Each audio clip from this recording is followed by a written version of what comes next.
Et voilà. Et à la turbo, tu sais, Dominique Chapat. Salut les amis. Vas-y, coupe parce que...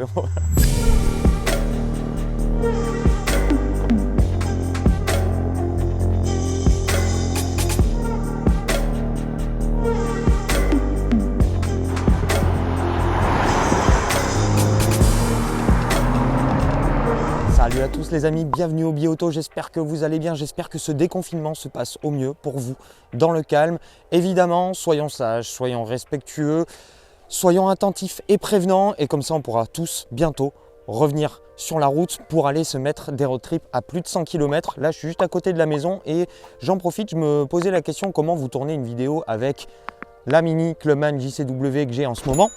Et je me suis dit tiens, ça fait longtemps que j'ai envie de faire ça, j'ai envie de vous tourner une vidéo simplement avec le iPhone 11.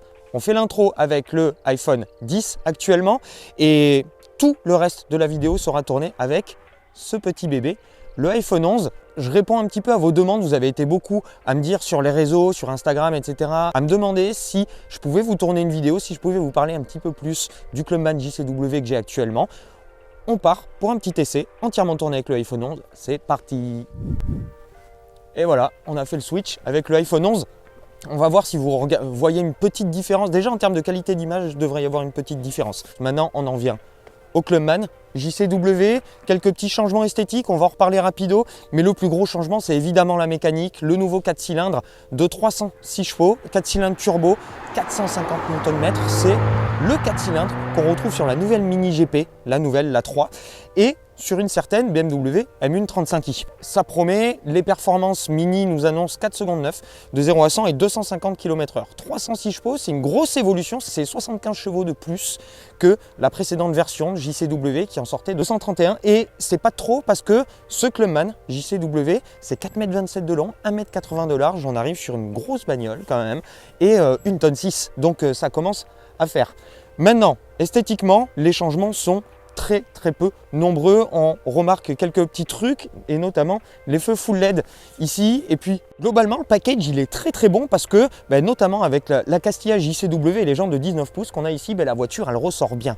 Proportionnellement parlant, on va dire que c'est pour moi une vraie réussite. Je suis un petit peu nostalgique de l'ancien Clubman avec les 3 portes. Cette nouvelle version, on a 6 portes. On a un layout un petit peu plus conventionnel avec 2 portes à l'avant, 2 portes à l'arrière. On a toujours les portières à l'arrière qui s'ouvre comme ça. Suis-moi Ben, on va passer sur le côté rapidement, donc all 4 parce que c'est 4 roues motrices, évidemment, les gros freins Brembo, et parce qu'il faut quand même l'arrêter, le bébé, 1600 kg. Et en nouveauté à l'arrière, les feux arrière qui reprennent l'Union Jack. Après le restylage de la Mini Hatch et de la Mini 5 portes qui reprend justement l'Union Jack, le Clubman le reprend aussi. C'est un petit détail qui tue, c'est pas grand chose, mais je trouve que ça lui apporte de la modernité et je trouve que ça lui apporte de la présence aussi et une originalité. Et donc du coup Mini, bien joué, bravo, parce que je trouve que ça lui va parfaitement. On a ici les 2 sorties. Malheureusement, il est FAPé maintenant avec les nouvelles directives européennes, etc. On a besoin d'un FAP pour les voitures essence. Terminer les crépitements de folie et l'énorme bruit des échappements JCW Pro.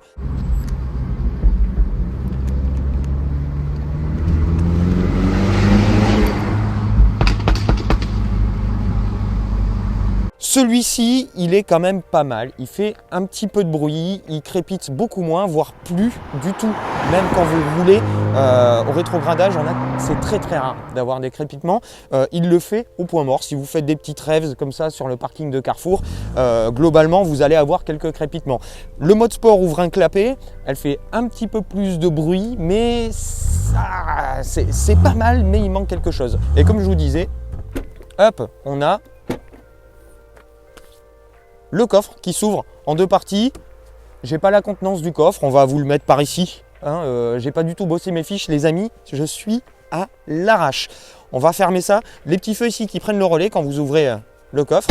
Hop, et là, vous allez voir le Union Jack se remettre. Ce que je vous propose, on a fait un petit peu le tour de l'extérieur, c'est de passer à l'intérieur de la voiture et puis on parle de l'habitacle et de comment ça roule, on est là pour ça. Allez go.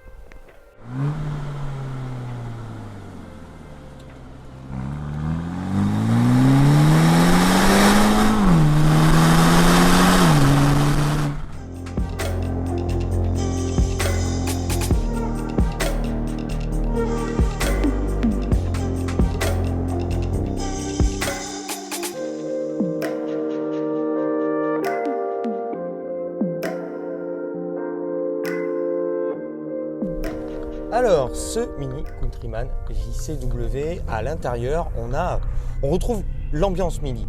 L'ambiance Mini, elle est très simple, il y a beaucoup de rondeurs ici, notamment sur le bloc GPS qu'on a là, les compteurs devant nous, beaucoup de trucs fun avec des lumières d'ambiance, avec un éclairage un petit peu funky à droite à gauche. On a vraiment une énorme impression d'espace, on a beaucoup de largeur au coude, on a un gros habitacle, hein, mine de rien, c'est vraiment une petite série 3 et c'est bien agencé, on retrouve les commandes communes BMW, le iDrive évidemment ici, jumelé ici au GPS Pro, évidemment avec le grand écran 16/9. On a les petits boutons à basculeur ici, dont le bouton de démarrage, et on a ce volant au diamètre parfait. On a le très joli head-up display, ces splendides baquets JCW qui sont plutôt confortables. Vous allez le voir, c'est pas une voiture confortable ce Clubman. Et très joli et qui offre un très très bon maintien, une parfaite position de conduite comme d'habitude chez Mini ou globalement dans le groupe BMW. On peut s'asseoir très bas dans la voiture et on est bien engoncé dans le semi-baquet, et heureusement qu'on est bien installé parce que c'est une voiture qui est très raide comme vous pouvez le voir. Le iPhone fait comme ça, j'espère que ça va pas trop vous foutre la gerbe en regardant tout ça, mais ça nous permet de sentir ce super châssis. En ville, là je suis en mode normal, on entend très peu le moteur, on l'entend un peu. Si on le met en mode green, on n'entend plus rien. La boîte, elle, se fait vraiment très douce, c'est la ZF U-Rapport qu'on connaît bien. C'est une voiture qui est suspendue très ferme. Le go-kart feeling que Mini aime cultiver est présent, on va en parler un petit peu quand on va rouler un peu plus, mais pour tous les jours c'est ferme, hein. C'est cassant un peu. C'est vrai que les pavés, les casse-pattes et les chaussées dégradées vont pas être géniales, je pense. Ça va être, le moteur se coupe, start and stop, ça va être un peu difficile à vivre. C'est pas cassant, mais c'est pas vraiment confortable. Voilà. Une fois que vous commencez à rouler un petit peu, là on sort du village, je vais pouvoir me remettre en mode normal, on va entendre un petit peu plus le moteur et pas de gros changements dans la direction pour l'instant. On a juste un tout petit peu plus de réactivité à la pédale parce que le mode green vous oblige à appuyer très fort pour que ça roule. Là on a vraiment une carto qui se reprend beaucoup plus naturel, on va dire. Régulateur adaptatif, maintien de la distance, etc. Tous les équipements de confort sont là, on a de la techno, etc. Mais moi ce qui va m'intéresser, c'est une fois qu'on met le mode sport, là il y a une valve qui s'ouvre derrière, je soupçonne que les enceintes en rajoutent un tout petit peu. En revanche, on a une direction plus dure, les suspensions ne sont pas adaptatives. On a une direction plus dure et un peu plus de dureté aussi dans la direction. C'est vraiment tout petit. En revanche, on va avoir de quoi exploiter l'allonge extraordinaire de ce bloc.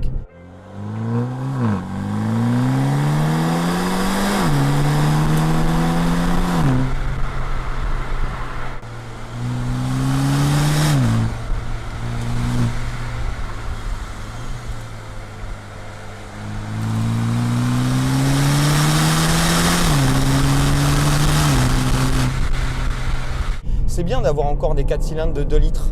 Ça change des 1,6 litre, 1,5 litre, etc. qui manquent cruellement de couple.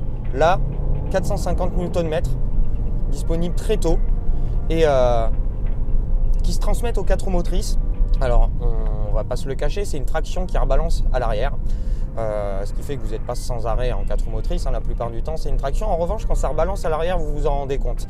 Et ça rebalance très rapidement. Vous avez quand même un train avant qui tire. Ça tire beaucoup et ça grève un peu les sensations. En revanche, le châssis est juste, et regardez, et ça reprend depuis les bas-fonds et ça va allonger jusqu'à 6500 tours minute. C'est assez bluffant. Le Clubman, il est lourd, comme je vous disais, 1,6 tonne. Il prend pas un pet de roulis. Tout est maîtrisé de manière assez exceptionnelle et clairement, il donne envie de faire du sport pour une grosse voiture un petit peu plus pépère qu'une Mini classique. Et 4 secondes 9 de 0 à 100, 250 en pointe. mais c'est pas ce qui est le plus important pour moi, c'est ce châssis qui est dingue. On rentre sur les freins, on fait pivoter la voiture, oh là là, et ça reprend, ça souffle, il souffle ce moteur. Les lignes droites, alors pour moi c'est pas mal, c'est un joli package ce Clubman JCW parce que vous avez un daily acceptable, vous avez de la place. En termes de conso, que je vous dise pas de bêtises, je suis à 9 litres 3. 9 litres 3, c'est plutôt raisonnable quand vous regardez un petit peu comment j'ai roulé avec. Vous pouvez faire du 12, 13, voire 14 litres. Là, la chaussée est un peu défoncée. Mais 9 litres 3, je trouve ça plutôt raisonnable. Et quand vous voulez faire un peu de sport, la voiture est vraiment verrouillée sur le rapide. Et sur une petite route de montagne, sur une petite route escarpée ou quelque chose de serré, c'est quand même bien maniable, c'est bien mobile, c'est une voiture qui va vous donner cette sensation de kart feeling que Mini cultive depuis le début et c'est au détriment du confort, on va dire, mais c'est une bonne chose. Moi, ça ne me dérange pas. J'ai fait des centaines et des centaines de kilomètres avec cette voiture, de l'autoroute, de la ville, des petites routes de campagne. C'est hyper agréable. Je me suis vraiment régalé avec cette petite entre guillemets, Mini Clubman JCW. J'ai vraiment hâte de rouler la Mini GP parce que vous enlevez 300 kg, voire 400. Vous gardez ce moteur-là avec ce couple qui passe uniquement sur le train avant. Je veux voir ça. Et vous gardez le châssis de la Mini Hatch qui est hyper vif, hyper engageant, hyper mobile. Waouh, ça doit être dingue. Ce commentaire est déjà beaucoup trop long. J'aimerais vos retours, les amis. Est-ce que cet essai 100% au iPhone vous a plu ? Si je devais avoir une observation là-dessus, je le vois en fait en faisant les images. Le problème du iPhone, il faudrait que je vois, ça doit être réglable, c'est qu'il change automatiquement la balance des blancs en plein plan pendant que vous tournez. Donc ça change de colorimétrie sur le même plan. C'est un peu dommage. Dites-moi ce que vous en pensez. Dites-moi ce que vous pensez de ce Mini Clubman JCW. Est-ce que c'est un package qui vous intéresse ? Est-ce que le step-up par rapport au 231 chevaux est tangible ? Pour moi, oui. Est-ce que ça vaut le coup de changer d'un 231 à un 306 si vous voulez juste renouveler? Ouais, ça vaut bien le coup. Donc pourquoi pas. Merci à vous d'avoir été là, les amis. Les petits pouces, aidez-nous, ça aide beaucoup la chaîne. N'hésitez pas. Un petit commentaire, abonnez-vous si ce n'est pas déjà fait. Et puis moi, je vous retrouve très très vite pour de nouvelles aventures. A plus les copains. Ciao. Et puis vraiment, une originalité. Et bon.